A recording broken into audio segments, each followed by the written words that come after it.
हमारा खीरपुर तो इतना सुंदर है कि मैं तो मरने के बाद भी यही रहना चाहता हूँ। ये कैसी बातें कर रहे हैं आप महाराज? सच ही कह रहा हूँ, हमारा राज्य किसी स्वर्ग से कम है क्या? नहीं महाराज, बल्कि मैं तो कहती हूँ कि उतनी सुंदरता तो शायद स्वर्ग में भी नहीं होगी जितनी हमारे राज्य में है। पर यही सुंदरता हमारे राज्य के लिए अहितकारी भी बनी हुई है। इस बात का तो मुझे भी दुख है महारानी कि कहीं ये सुंदरता एक दिन हमारे राज्य की जनता के लिए दुश्मन न बन बैठे। जब भी किसी पड़ोसी राज्य के राजा को हमारे राज्य की सुंदरता के बारे में पता चलता है, वो हमारे राज्य पर कब्जा करने की कोशिश करता है। सिर्फ कोशिश ही कर सकते हैं महाराज। आपके रहते हुए कोई दुश्मन हमारे राज्य का कुछ नहीं बिगाड़ सकता। और अब मैं बूढ़ा हो रहा हूँ महारानी, मैं कब तक अपने राज्य की रक्षा करता रहूंगा? अब मुझे राजगद्दी के लिए कोई उत्तराधिकारी चाहिए। राजा की इस बात से रानी की आंखों में आंसू आ गए थे, क्योंकि वो इस राज्य को इसका उत्तराधिकारी नहीं दे पाई थी। ये है इंडिया के पुराने इन्वेस्टिंग की बहादुर था, पर अब उसकी उम्र दिन प्रतिदिन बढ़ती जा रही थी। अब आपको दूसरा विवाह कर लेना चाहिए महाराज। यही राज्य के हित के लिए आवश्यक है। मुझे माफ कर दीजिएगा, मैं आपको और इस राजघराने को इसका वारिस नहीं दे पाई। इतना कहते हुए रानी की आंखों से आंसू टपक पड़े। आप अपने ये अनमोल आंसू मत बहाइए महारानी, आप हमें वारिस नहीं दे पाए, इसमें आपकी कोई गलती नहीं है। ये तो ऊपर वाले की मर्जी है कि वो कब किसके घर में खुशियाँ दे और कब किसकी खुशियाँ छीन ले। ठीक कहा महाराज आपने, पर अब हमें और देर नहीं करनी चाहिए। मैं जल्द ही आपके दूसरे विवाह की तैयारी करती हूँ। अब पूरे राज्य में खुशियाँ छा जाती है, क्योंकि राजा का दूसरा विवाह हो रहा था। महल के साथ साथ पूरे राज्य को भी दुल्हन की तरह सजाया जाता है और बड़े ही धूमधाम से राजा की दूसरी शादी होती है। हे ईश्वर, मुझे पूरी उम्मीद है कि इस बार मुझे अपने राज्य के लिए उत्तराधिकारी मिल जाएगा।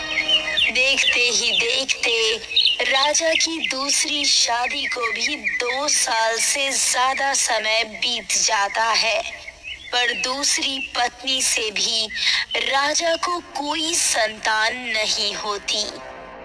लगता है कि मैं खुद ही अभागा हूँ, इसीलिए भगवान भी मुझ पर अपनी दया नहीं दिखा रहे हैं। नहीं महाराज, ऐसी बात नहीं है।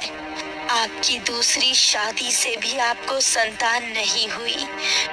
मुझे उम्मीद है कि जल्द ही वो खास आदमी हम सब के सामने आ जाए, क्योंकि अब तो मेरा शरीर भी धीरे धीरे मेरा साथ छोड़ रहा है। राजा जोर से खांसने लगता है।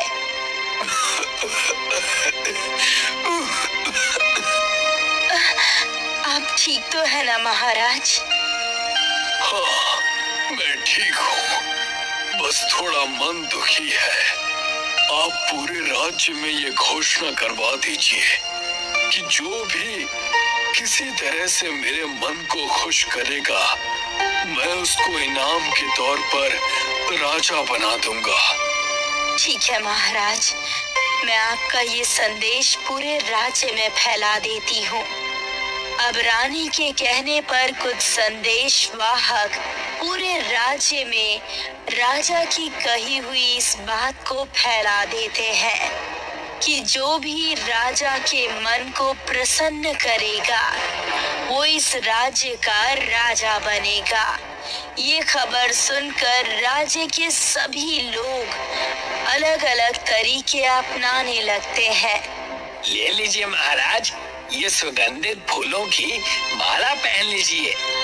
ऐसे फूल तो मैंने आज तक नहीं देखे।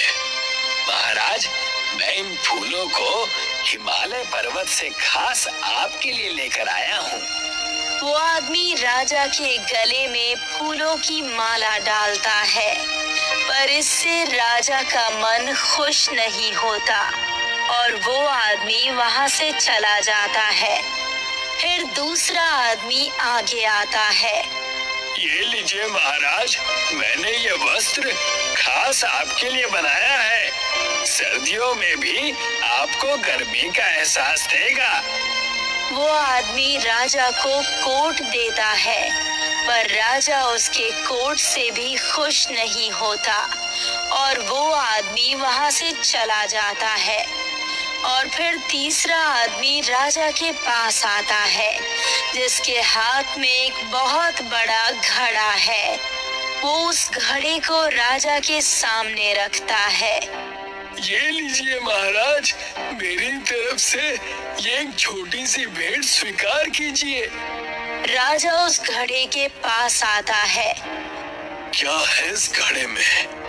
आप खुद ही देख लीजिए महाराज। राजा अपने हाथ घड़े के अंदर डालता है और उसमें से सोने चांदी के सिक्के और कुछ कीमती उपहार निकालता है। ये सब क्या है? महाराज, ये सब मेरी और मेरे कई पूर्वजों की कमाई हुई संपदा है, जो आपको अर्पित करने के लिए मैं लाया हूँ।